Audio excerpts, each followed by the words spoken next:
Hier à Talazan, les rendez-vous de pilotes de motos et de karts. Dernière épreuve du championnat de course de la montagne avant la course au tir de Séguin, et cette manche offre donc un grand intérêt. Au départ, faute de motos. L'enjeu pour les favoris, augmenter les avances et essayer de gagner de précieux points. Le parcours, 1 km 900 de virage et une pente douce. Très technique, il faisait la partie belle aux petites cylindrettes et défavorisait les gros tubes.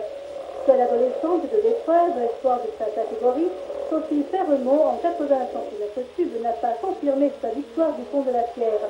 Une victoire sympathique en 125 cm3, celle d'Alberto qui en 1 minute 37 secondes. Le Cortenay était absent de la compétition depuis un an. Au classement en track, la bataille a fait rage chez les favoris, Campocas, Sauvestre, Brié et Largue. Le pilotage pur de José Campocas a fait la différence. Le Cortenay réalise le meilleur temps en 1 minute 34 secondes 70e.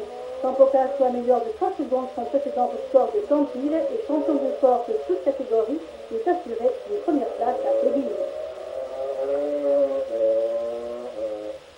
Normalement, je suis premier au championnat. Ce course me permet de prendre une pointe d'avance. C'est relativement large. Plus qu'une course à Séville, je devrais faire ma champion de course l'année prochaine. Je ferai le championnat de France. Plus spectaculaire, les karts. Ils ont tenu une place importante dans cette course. 15 karts sur la ligne départ, une simple participation de démonstration des 250 cm3. L'économie de machine oblige, le bolide prendra part prochainement au championnat d'Europe. La route glissante, le revêtement peu abrasif a favorisé dans cette discipline aussi les petits bolides. Au strat final, le Charolais Andréane, 135 cm3, s'imposait en 1 minute 25 secondes et 90e face à Alemanne, Polisson, Carta et Saragossa. Moto plus tard, une innovation qui s'imposait et de fédération augmentait aussi les adhérents et leur trésorerie. Une ombre au tableau, le problème d'entraînement des cartmen. Il n'est pas résolu pour autant. Depuis mars dernier, les sportifs n'ont plus de terrain à Port-Est. Le courant sans piste, qui fait que nous n'avons plus de championnat sur piste, donc nous sommes à fin d'été, ce qui limite le nombre de concurrents.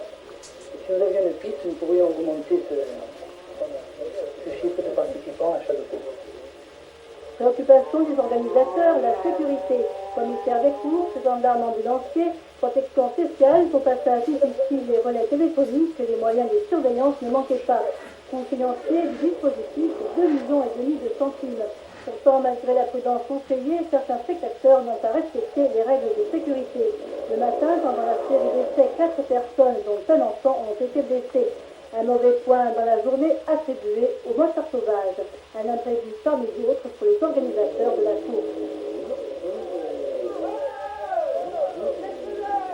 Là, les imprévus de la journée, les imprévus, disons, pour un aspect négatif, ce sont les imprévus des buvettes qu'on met sur le parcours alors qu'on n'est pas les organisateurs, ne sont pas courants, mais on les a laissés. C'est simplement pour dire que ça fait partie d'un imprévu non négligeable, parce qu'il y a quand même un aspect financier dans cette course. Ça fait partie d'un monsieur qui a envie de rentrer dans son sang juste ce jour-là, ça fait partie de petites choses comme ça, mais à chaque course, quelle qu'elle soit, ce problème-là, c'est toujours posé. Il faut essayer de le résoudre du mieux que l'on peut pour éviter que après ça puisse arriver encore. Motos écarts et les sports mécaniques en général sont de plus en plus pratiqués par les jeunes insulaires. Témoin Léo Pied, plus 6 ans, mascotte du Motokarting Club d'Asclay, sans réaliser le long de cette course 4 minutes et demie.